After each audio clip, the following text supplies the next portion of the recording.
Masuk ke tema berikut, yaitu semangat visioner Konsili Vatikan Kedua. Atau semangat visioner Bapak-Bapak Konsili Vatikan Kedua. Gaudium et Spes terdiri dari, ya, saya kira kita semua sudah tahu, dua bagian. Namun kedua bagian itu merupakan satu kesatuan di mana ada maksud pastoral yang tidak terlepas dari maksud pengajaran dan memuat sekitar 93 nomor. Dan kita semua sudah tahu bahwa Gaudium et Spes merupakan konstitusi pastoral tentang gereja di dunia ini. Walaupun ini merupakan konstitusi pastoral, tetap juga menjadi sebuah ketaatan kita untuk mengikuti. Karena dia menjadi konstitusi pastoral, itu juga bersumber pada sumber utama, yaitu kitab suci.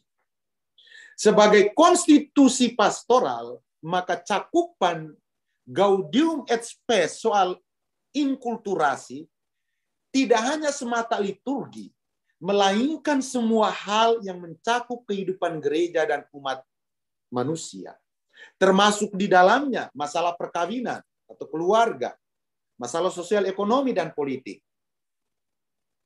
Sebagai konstitusi pastoral, maka Gaudium et Spes tetap bersumber pada sumber utama yang diterima dan diakui oleh gereja Katolik, yaitu kitab suci, tradisi suci, dan magisterium.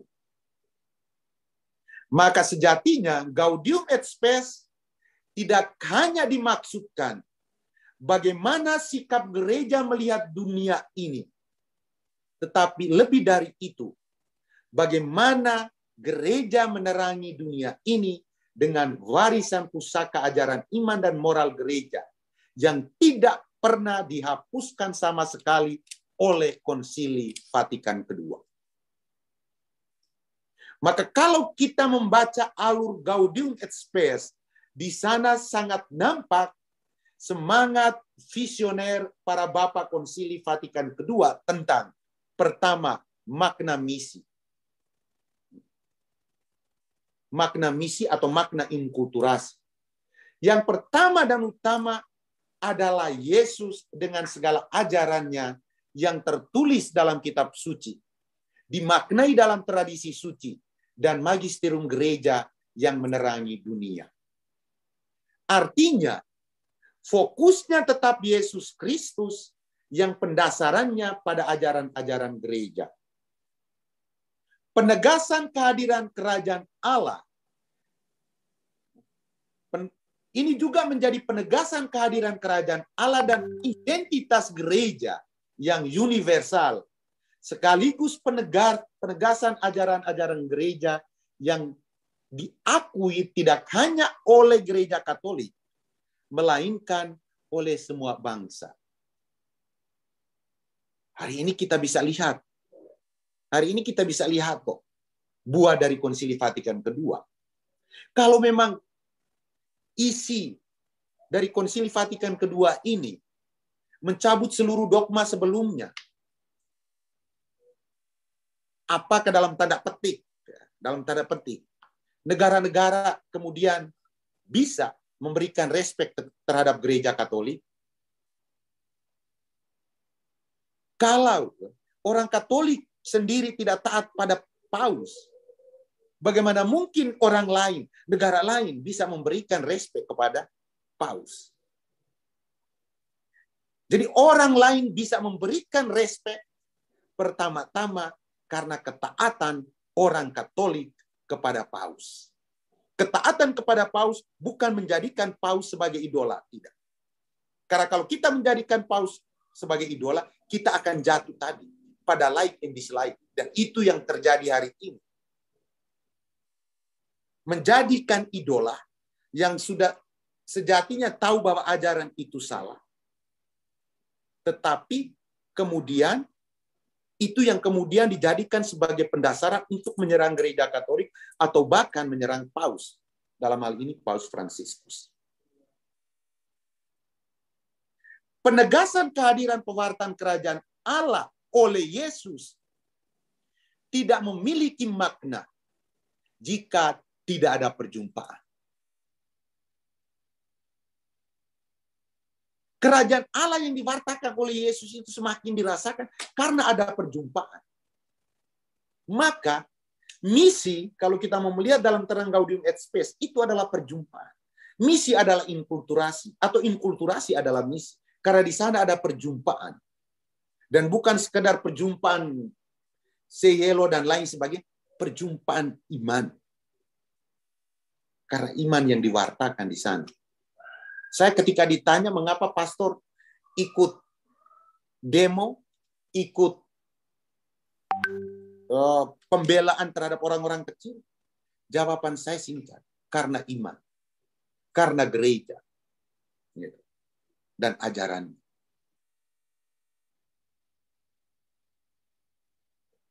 Semangat visioner yang kedua itu adalah tentang tempat misi. Pada zaman dulu orang memaknai misi sebagai pergi ke tempat, wilayah yang jauh maupun bangsa lain. Namun dari Konsili Vatikan kedua kita disadarkan bahwa misi itu tidak hanya soal pergi keluar, tetapi mulai dari keluarga kita sudah bermisi. Ketika seorang suami mendengarkan istrinya, dia sudah bermisi. Dia sudah melakukan sebuah proses inkulturasi di sini. Dengan mendengarkan istrinya, artinya memberikan ruang kepada istrinya untuk mengalami pengalaman iman, pengalaman kehadiran Allah dalam diri suaminya. Sekaligus dengan memberikan ruang itu, sang suami juga diberi kesempatan untuk merasakan persoalan atau apapun yang sedang dialami oleh istrinya, sehingga mampu menerangi istrinya itu dengan iman. Jadi sebenarnya mulai dari keluarga, kita sudah bermisi. Tempat kerja, lingkungan hidup, sesama yang terpinggirkan, termasuk masalah-masalah sosial politik yang sejatinya merupakan medan misi atau medan inkulturasi. Pada wilayah ini, bukan sekedar gerakan sosial karitatif yang dilakukan oleh gereja, tetapi para bapak konsili sudah menegaskan lebih jauh, yaitu penanaman iman, termasuk di dalamnya ajaran-ajaran gereja. Dan yang ketiga, semangat misi. Yang saya maknai, misi adalah inkulturasi, dan inkulturasi adalah misi. Sebenarnya sudah sangat jelas, sebagaimana yang digambarkan dalam Gaudium et Spes, bahwa misi sejatinya adalah inkulturasi, dan sebaliknya. Roh atau semangat misi yang adalah inkulturasi yang paling kuat di dalam Gaudium et Spes adalah bukan sekedar liturgi, tetapi melampaui liturgi, yaitu solidaritas, perjumpaan, dialog, keutuhan ciptaan, hidup berkeluarga.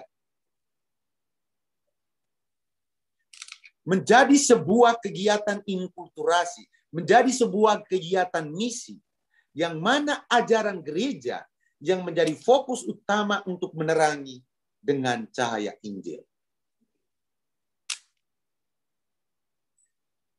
Ketika saya bisa membuat seseorang bertobat, dan itu pengalaman saya, ada umat saya di sini, bapak mamanya itu sudah angkat tangan. Karena hampir setiap hari punya kasus di kelurahan, dia dilaporkan, minum mabuk, curi, dan lain sebagainya. Saya kemudian masuk dan mendekati dia. Dan bukan sekedar omong-omong atau seperti tadi masuk lalu ikut minum supaya saya bisa omong dengan dia. Tidak. Saya masuk dengan posisi saya sebagai seorang imam yang taat pada magisterium, taat pada paus, dan juga taat pada gereja. Saya mengatakan, kalau kamu adalah orang Katolik, maka yang pertama, jangan hanya mengikuti kehendakmu, tetapi taatilah kehendak Allah. Di mana kau menemukan Allah? Di dalam gereja. Jadi di situ adalah sebuah proses inkulturasi, proses saya bermisi.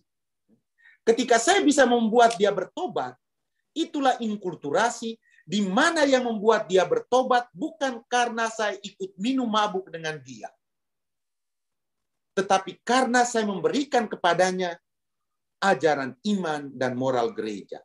Kristus menjadi pusat perjumpaan. Kristus menjadi pusat perjumpaan. Waktu di Samarinda, ketika saya sudah pindah di Timor, satu orang cewek ini paksa saya harus datang ke Samarinda untuk memberkati dia. Hanya karena dia menjadi Katolik, dia Islam keras itu. Dia menjadi Katolik karena setiap kali mendengarkan khotbah dan membaca tulisan-tulisan saya di FB. Dan dia paksa saya harus datang. Memberkati perkawinan dia dan membaptis dia. Dan di situ saya melihat itulah proses inkulturasi. Itulah misi, itulah inkulturasi. Jadi bukan kita memaksa orang lain untuk harus berubah, apalagi budaya harus memaksa gereja. Tetapi Allah, Yesus yang dihadirkan melalui ajaran-ajaran gereja yang kita wartakan, yang kita ajarkan.